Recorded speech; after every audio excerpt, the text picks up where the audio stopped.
Hello and welcome to the Artist Collective radio show. I am your host, Shoshana Pearson.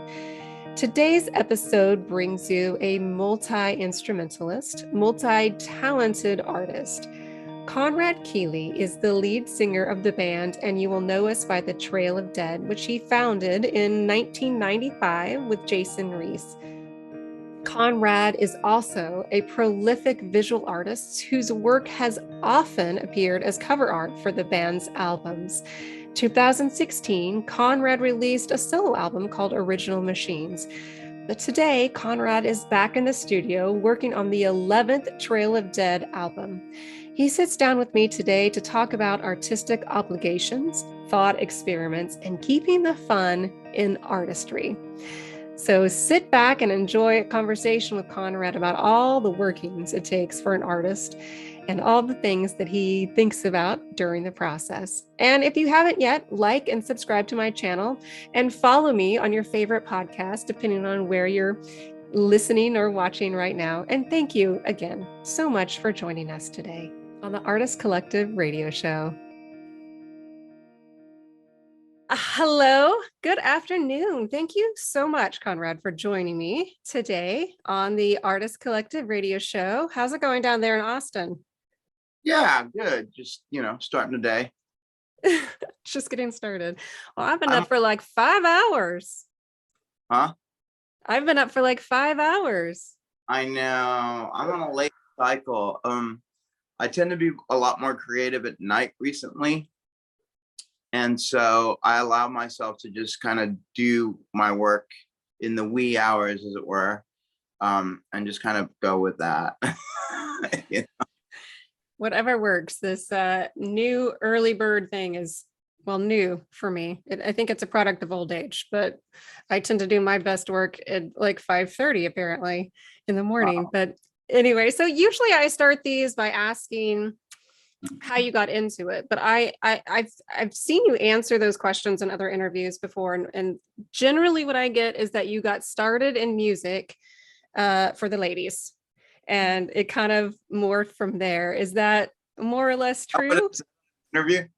I mean, I'm sure there was a little bit of facetiousness in it. I started music pretty young, definitely before I was interested in ladies. In the ladies, okay. Yeah, because my interest in music started when I was a kid, like 7, 6. But I didn't start taking formal lessons. Well, not even formal lessons, but I guess I'd say studying it until I was like in 12 or so. And so you were playing from 5 or 6, or you were just into music, or how did that evolution happen? I was one of those kids whose parents were too poor to own music equipment or send me to lessons, so I would just play when I was in school. And it wasn't until I was 12 that a friend of mine actually lent me his piano, which I was always wanting to study, and that afforded me the opportunity to actually start buying sheet music and committing to memory many of the pieces that I would want to have been taught if I had been going to lessons. So we still weren't, we still didn't afford lessons. And so later, when we moved from Hawaii to the mainland, I did take, I think, like 1 or 2 lessons. I couldn't afford to continue them, but those 2 lessons were very fundamental to what I would apply to my playing. The teacher just taught me Bach, one of J.S. Bach's first invention in C major, and that allowed me to. I mean, I think the lesson that he gave me was that you should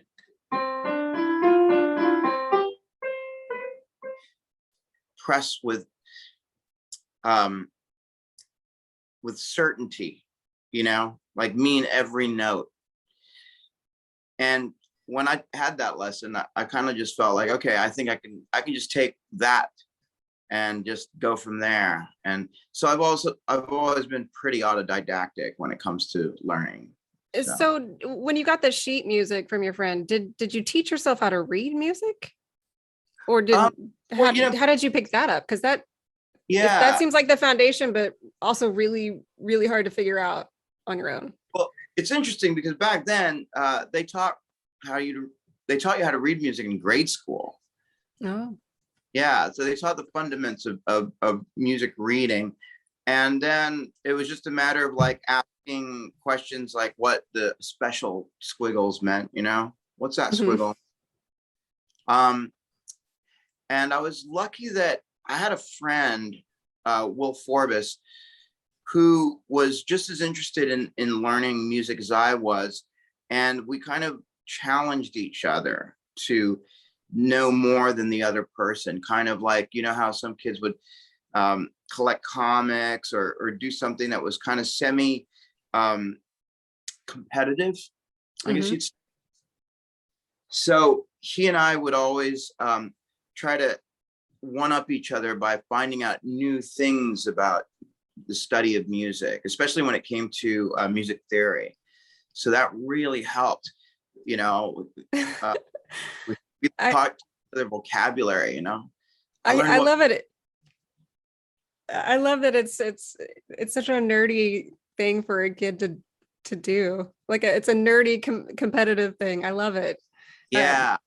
Well, I we have see, at least I'm sorry. go ahead. Oh, well, I was just going to say that it quickly was apparent to us that none of our other friends were into that, like they were all into music, because all our friends were punk rockers and stuff. I mean, the person that I started the band with, Jason, was in our circle of friends, but no one except for Will and I were into music theory. And so it kind of, made us feel a little bit like we were sharing a secret in some ways. I love it. So you were also doing visual art at the same time. Is that true? You were because you started that pretty young. Is I that started right? that for music. My earliest memories are drawing. Yeah. Hmm. And so you were just always a very creative. Did you grow up in a creative household? Was your Uh, family, even though they were poor, couldn't afford the lessons, were they also creative however they could be? yeah, definitely. Definitely. Or were you But just different? yeah, I think even more so, I grew up in a very adventurous household. So my mom and my stepdad loved traveling and this was before they didn't really have much money to travel. So it was always on a shoestring. And that would often lead us into pretty interesting, scenarios and stuff. So like being like when we went and visited my Thai family when I was 8 in Bangkok, and I think that really helps foment creativity, just stepping out of my little school world as a child and then seeing how crazy and fascinating the rest of the world was. That can't help but make one a little bit more fascinated about, learning. Yeah. Yeah. Yeah. So let's fast forward to you formed the band, and you will know us by the Trail of Dead, right? Yeah. And now you are playing professionally. You are starting to get noticed. Tell me what it was like when you were first like, holy shit, this is real. This is something that we're doing for people and they're really liking it. And this is a career and this is awesome. Tell me about that. If there was there a moment or a string of moments or? No, because that was always my intention from such a young age that, when it finally did happen, it was more like, geez, finally, enough, you know. So that was always on my mind to do it as a career. And, you always had those people asking, well, what are you going to do when the well dries up, or when you're no longer popular, I was like, well, what do you think I'm gonna do? I'm just gonna keep playing. I'm just gonna keep writing. It's not an option, I mean, I guess it is, but yeah, there's a certain sense of make it or else type of thing. And I think those were some of the decisions that made me do things like drop out of college, not because I didn't love college, I did, but because I wanted to have my back up against a wall, in a sense, that we had to succeed or else, we had to make it. We had to do this as a living. We give ourselves no other option.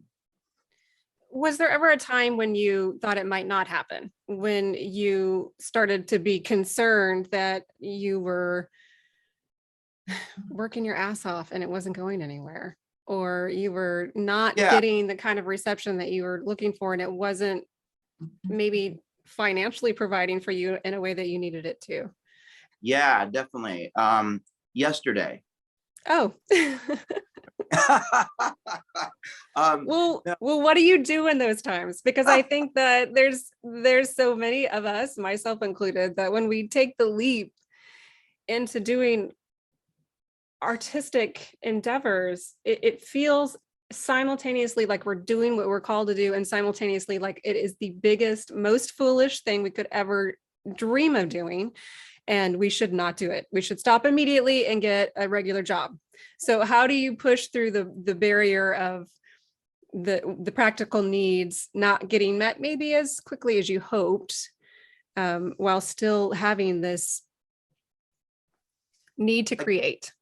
If you're an artist, you don't have to push through, because you're just going to do it anyway. It's not a realistic thing for you to even quit. You'll entertain those thoughts. They'll come to your head.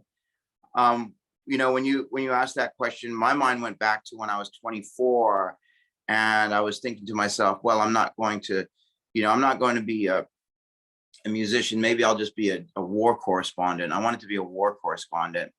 And I thought, that I would just take a whole new different trajectory, doing something that was almost as exciting as being a touring musician, going to war zones and writing about it. But then the music just kept coming up. So again, it was not like a choice thing. It was a compulsion that I had to act upon. And even to this day, we're in the middle of a record, but we're on the kind of like the mixing. We're about to go into mixing right now. And those thoughts are always coming up. Is this good? Is this bad? Are we crazy? But those thoughts will never stop me from going into the studio. They'll never stop me from playing. They're just thoughts, that's all they are. And the act of creating is always so much stronger than those little thoughts that your head gives voice to. I was reading in my research for you, I was reading an article that, do I say what the article is? Oh yeah, it's a 2000 Texas Monthly article that I read. So it was a long time ago, but it was really portraying how you guys were just slogging through the early days of being a rock and roll band in your van, and having to fix it on the side of the road, and not knowing if you're going to get to your next gig, and sleeping on couches, and just really going through the trenches, which is just really hard for anybody to have to go through. So but, sorry, but fun. But fun. It's hard, but it's fun. Like, those are some of the times you can really look back on very fondly. Yeah. So the fun part of it was always something that is important to remember. It was a blast. Fun. So do you think that artistic beauty is begotten through pain and suffering, and to a degree, greater or lesser degree, or do you think that beauty can be mutually exclusive from suffering? Do you think that they complement each other, or you can have a lot of beauty without any pain? They will always complement each other, but I don't try to stress suffering. I think that there is a kind of imbalance right now, especially in our society, to accentuate the suffering and to draw attention to that and to dwell upon it. But I don't necessarily idolize sufferers, and my great heroes weren't particularly like that. They were people that just believed in something that was greater than themselves, and their ability to their obligation, I guess, was more to society and less towards their, glorifying their own pain, I guess. So but I guess it's a something that I've equated with, kind of a Buddhist philosophy, is that your life is whatever you identify yourself with. So if you want to identify with things like your suffering and your pain and your past, well, you can, but I don't particularly. I prefer to identify myself with a kind of a real curiosity. That's what drives me, is my curiosity for things. And just this love of knowing that no matter how long I study this stuff, I'm never going to really know it all, ever. But it's great to just learn little bits as I go along, and always be surprised and have my mind blown, by other artists. What do you mean when you say that you think that society emphasizes the suffering? Well, right now, currently, we are definitely in a time where there's a lot of pop culture is about attention seeking, right? When it comes to things like our social media and stuff. And I think that a lot of people have found out, in some way, what I would say probably the wrong way, that you can get a lot of attention from complaining or whinging about your circumstances. And so it creates a kind of a negative loop where they continue to focus on the negative because it draws them attention to themselves. And that's a really dangerous thing. It's particularly dangerous for young people, I feel, because then they get caught in this idea that they have to portray themselves as tragic figures. There's nothing actually new about this. And it's kind of funny, because this actually reminds me of like what it was back in the troubadour days in like the medieval Europe, when people, courtly love centered around, suffering for your, for doting upon a kind of unrequited love.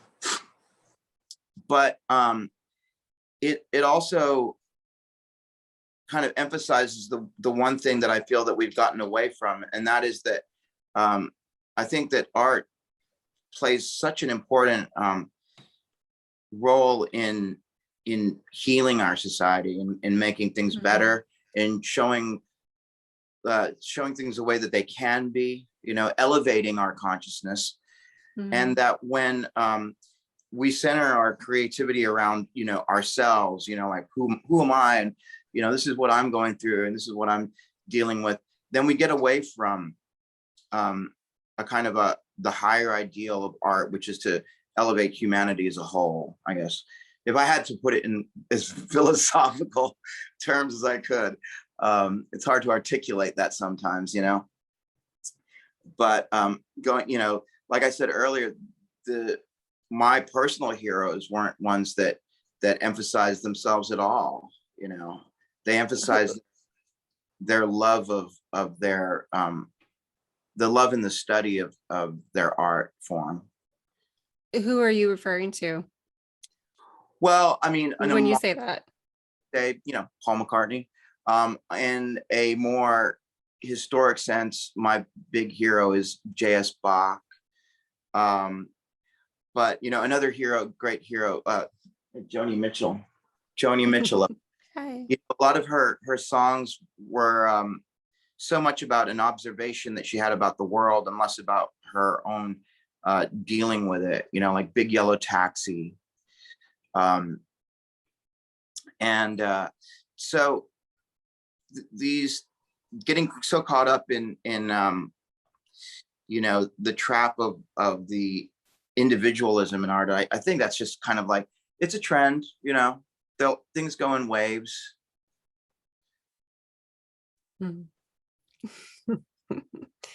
It's a long-standing trend, especially here in the States. We're very individualistic, which I'm all for independence, but I think one of my lessons that I've learned in life too is about community and relying on community, and how that actually makes me feel more connected to whatever it is I'm supposed to be doing.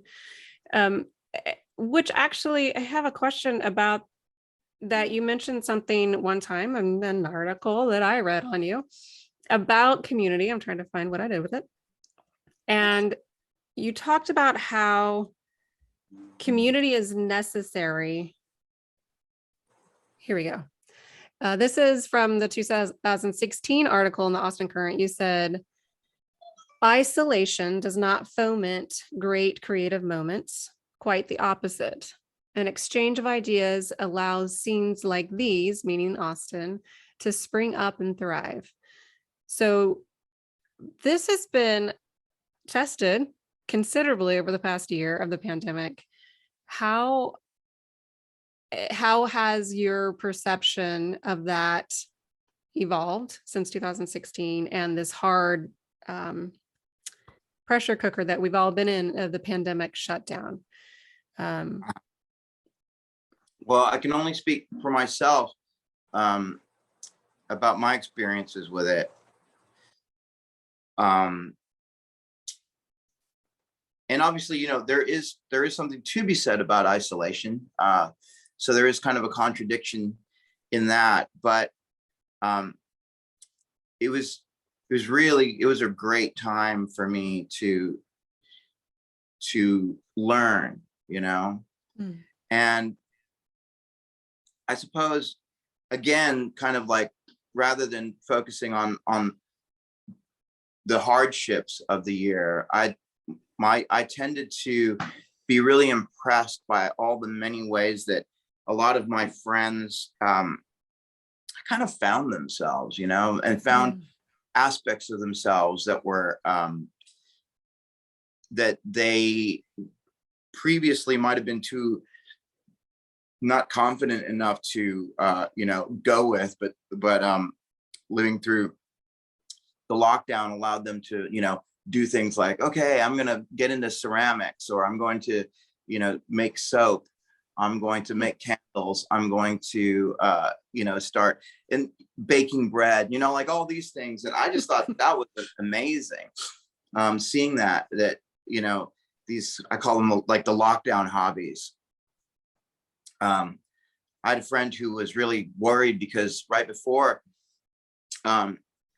everything shut down, he quit his job, and he was like, had made all these bows, like really expensive custom made bows, that he was selling for a lot of money, like way out of most people's price range. Like hair bows or violin bows? Arrows, like bow and arrow bows. Okay. Yeah. Like okay. Yeah. And then, lockdown happened. He's like, man, I don't know what I'm going to do. I just quit my job and I've got all these bows, and there's, like, who's going to buy a bow now? I'm screwed. And then a few months later, he was like, I only got 2 bows left. I can't make them fast enough. People are buying awesome. So it's one of those things where we all kind of found ways to kind of get in touch with those interesting parts of ourselves through the isolation. So, Absolutely. Predicting what you'd quoted me as saying before.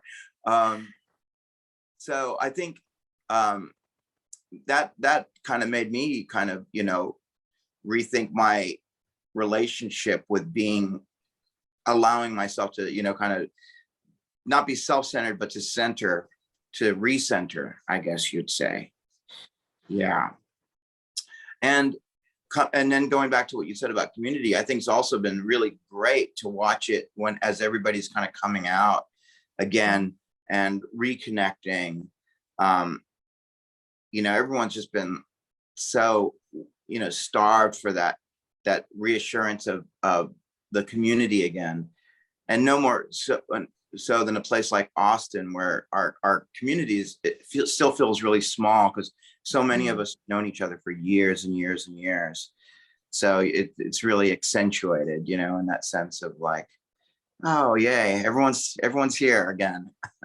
Yeah, don't you feel like the people that you've seen since we started coming out of hiding, don't you feel like this deeper connection, a deeper level of relationship with them than you even may have had before? I mean, that's how I feel when I see my friends. I'm like, I'm so glad that we survived this together. And some of them for 30 years we've been seeing each other, and we get to go through this ordeal. Do you feel like you've deepened some of your relationships, as well as recentered yourself in your creative flow?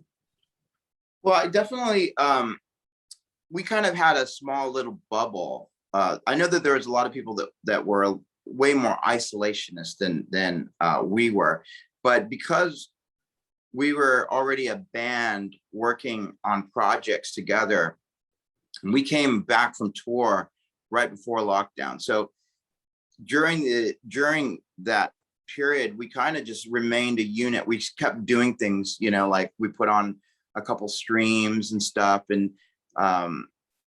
did rehearse for these as if they were shows. And so that helped us to never feel like we were that alone. That was a big deal. But it also led directly to what we're creating now, the album that we're working on now. And I think a lot of people, artists would probably say that, like 2020 had a direct result on what they're doing now. But personally speaking, I loved it. I love 2020. It was one of my favorite. When it was over, I knew I'd miss it. I'd look back on it fondly and be like, oh man, I wish things were like that again. Not like everyone out of work and people, dying from a pandemic, but more like being able to go walk down to the Greenbelt and there'd just be like hardly anybody, it was like, it was peaceful. Yep. It was like going back to the Austin in the 90s or something. Yeah. There were, I loved it for the first half, at least, of the shutdown. I'm more of an introvert, so it just was so great to have my kids and my husband home and to be working on projects, and I loved it. And then I just didn't. I hit a wall and had to get back out there. But you released an album January of 2020, and then you did get to go on tour before the shutdown, because I was thinking that tour might have gotten affected. Yeah. Oh, okay. So you were able to promote that album, and then you went to briefly, definitely not as much as we would have, okay. Or all summer, all year with it. So I'd say that we did like 1 month of promo. Okay. So that, the album obviously was not, did not get all the, we didn't work it, as far, but then that kind of just caused me to start writing again. I wasn't too fussed about it, and I knew that the new project that we were working on was a lot more important, or not important, but so much more of a development.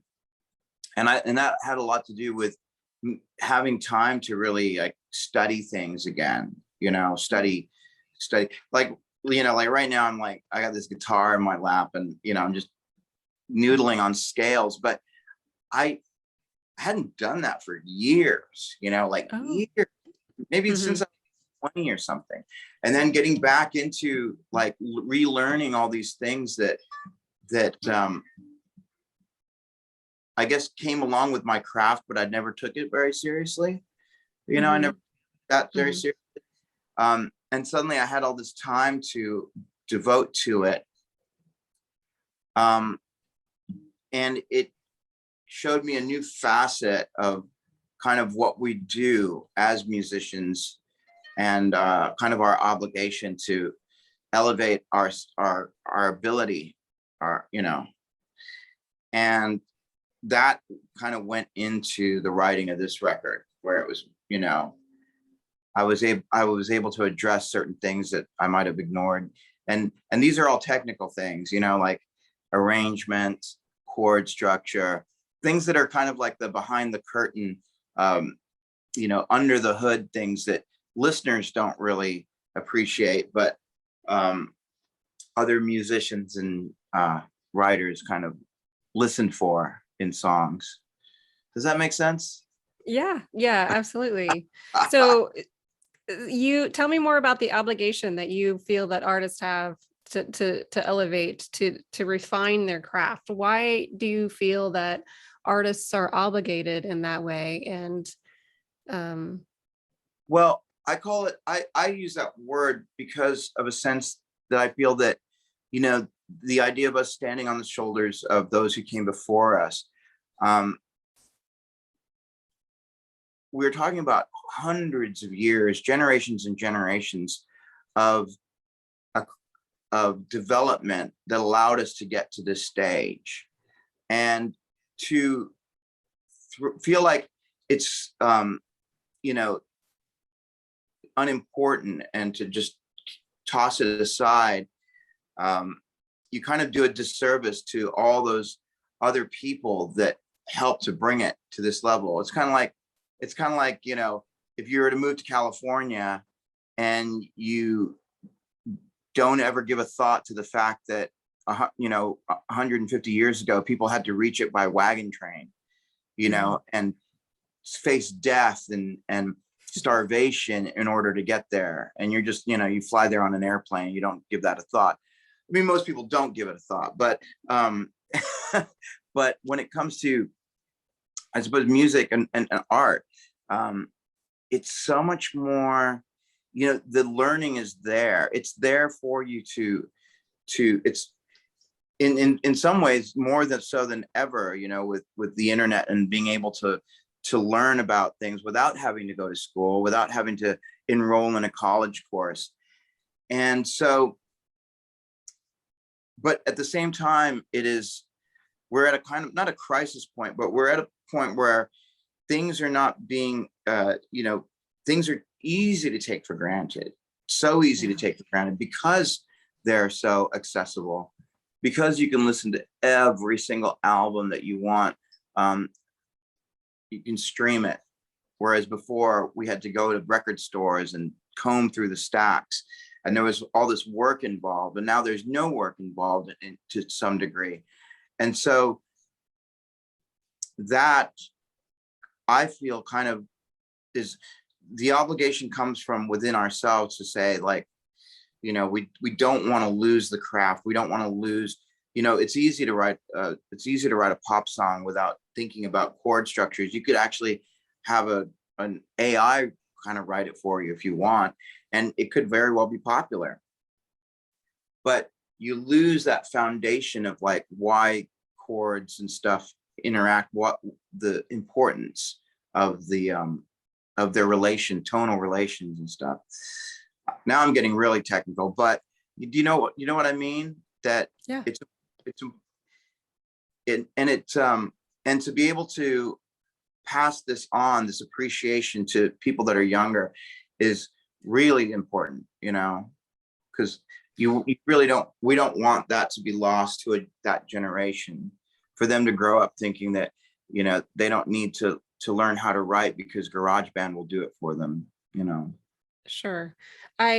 When you were talking, it reminds me of what I usually say for myself and for my kids is to be a good steward of what you've been given. Because even if you don't have money, there's still so many gifts that you've been given. And it's important, I think, to be a good steward of those things, to use them to their highest and most important potential, including Yeah. our own gifts, internal gifts and talents. And so how do you pass that on to your son? You have a son, is that right? Yeah. And he is one of those youngers that you are referring to, I assume. So is he creative as well? How does that philosophy also inform your parenting? Yeah. Well, I have a son. I'd be loath to call myself an active parent because he lives in Australia. And ever since the lockdown, I've not been able to go over there to see him. Aww. Yeah. And it is hard to do that type of thing over, the internet yeah. But what I try to do is just to show my own enthusiasm for it and to constantly be showing him things like where I'm playing the piano or I've got the guitar in my lap like I am now. And sometimes he'll call me when we're in the studio. The other week he called when we were tracking a string quartet, the Tosca string quartet. And I just got to show him like, hey, look, we got some string players in here, they're playing the violin and stuff. And that's all I can do from where I'm sitting, but that's what I would probably do to encourage any young person, is just to show my own enthusiasm for it, to not be blasé about what I do. Mm-hmm. Which I think is challenging because it is so easy and there is so much that's from, musical options to the grocery store to movies. There's too much sometimes, I think. And there's a part of me internally that grieves a little bit for the lack of options, to where things were just more curated and better. You had better options, but maybe that's just me being, a little bit of a narrow-minded old lady and not actually something that the kids have to worry about. I mean, my kids are, I don't know. There's stuff I don't really have to worry about that I do worry about, and then I look at them and I think, now I'm rambling. So we're great. That's one of our gifts, as humans, we're wired to worry. And yeah, there are some crazy options, but I've also noticed that lately there have been this whole new flood of knowledge coming out.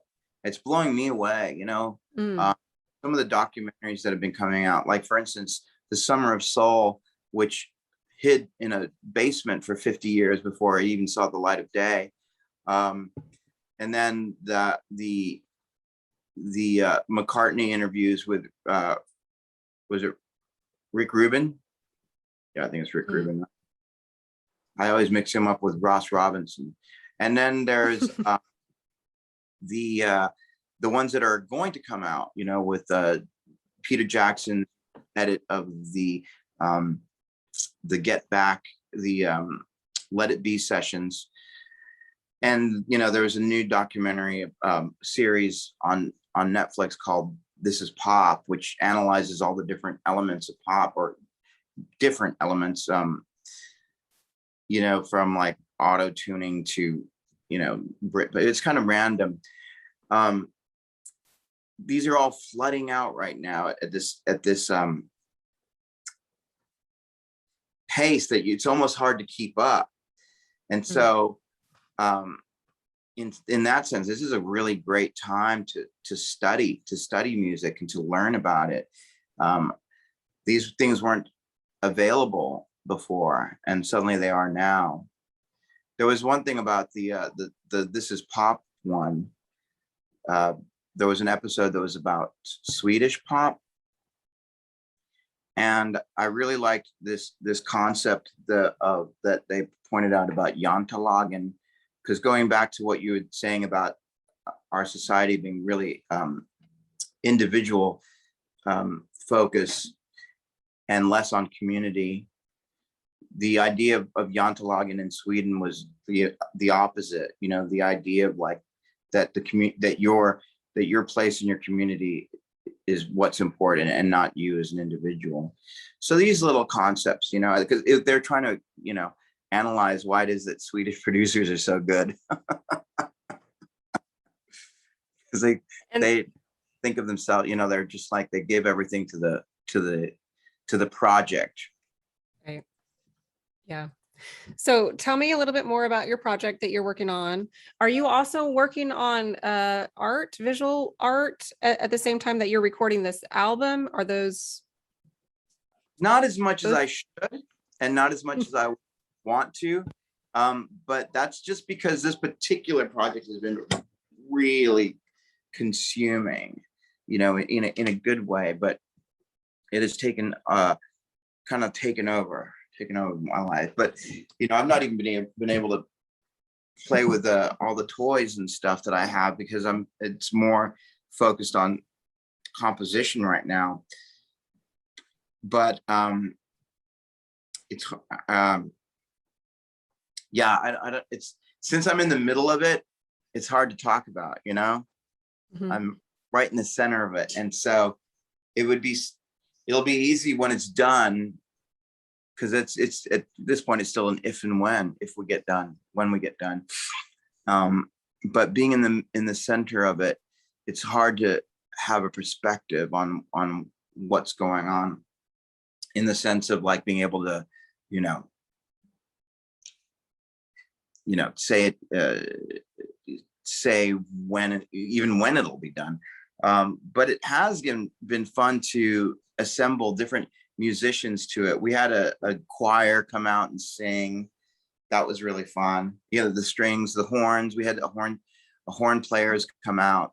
And so I've been treating it more like, I guess it came from an observation that I wasn't hearing the album that I was looking for. You know, I wasn't out there right now. Something that would inspire me to, you know, get me excited. And so I had to just say, okay, well, what would that sound like? And then write it myself, type of thing, you know? Yeah, sure. So do you don't have an estimate of when you think it might come out, or a goal or deadline? It's just kind of everything organically. Yeah, I mean, we don't even know. We had a tour booked for December. I hope it happens. I hope that things don't go back. Go back. But you know, optimistically speaking, next year, yeah.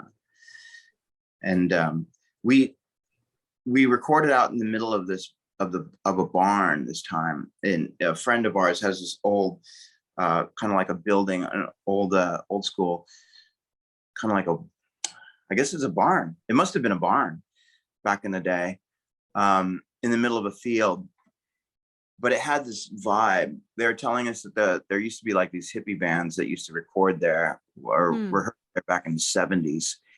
And certain rooms, certain spaces have a kind of an energy to them, you know, like it's palpable.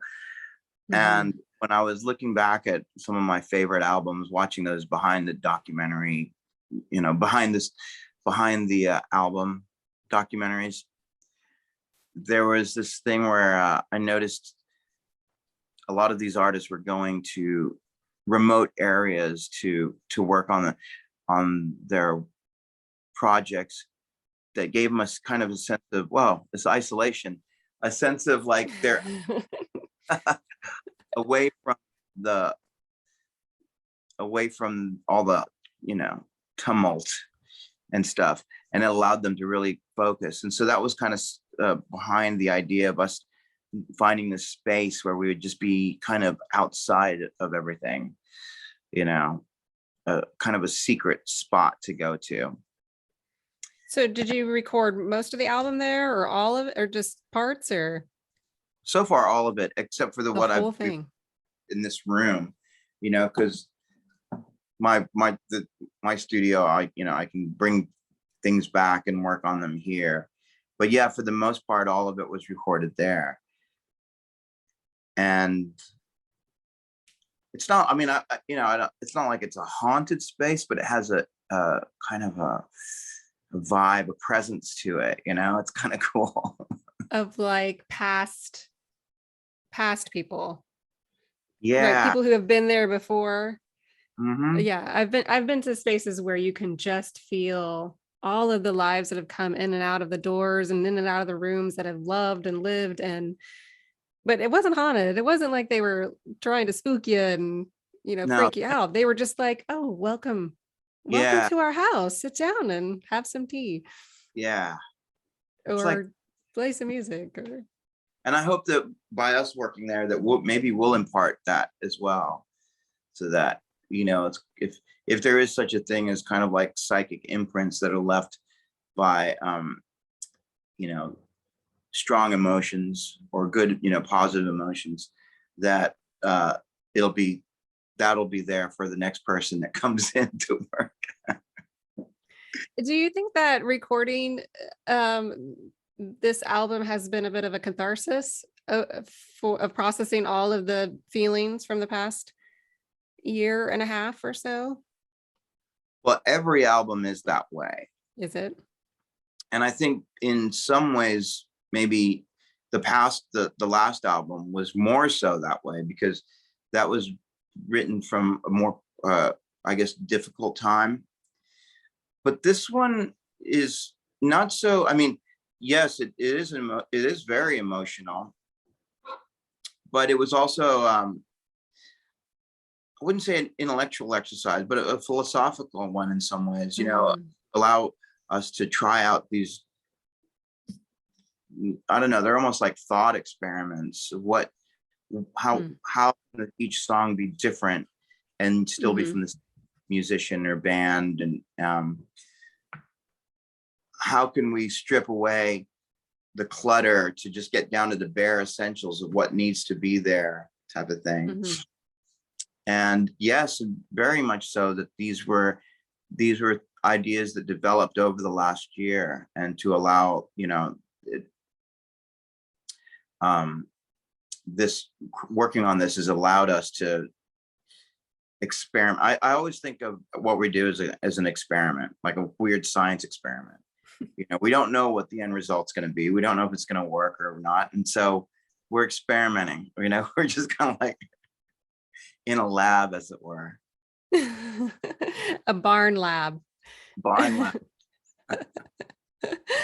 love it. Let me see. I think that might be all, generally speaking, what we kind of talked about, all the different topics in a roundabout way. Do you have anything that you want to talk about that I can pick your brain about that I haven't mentioned?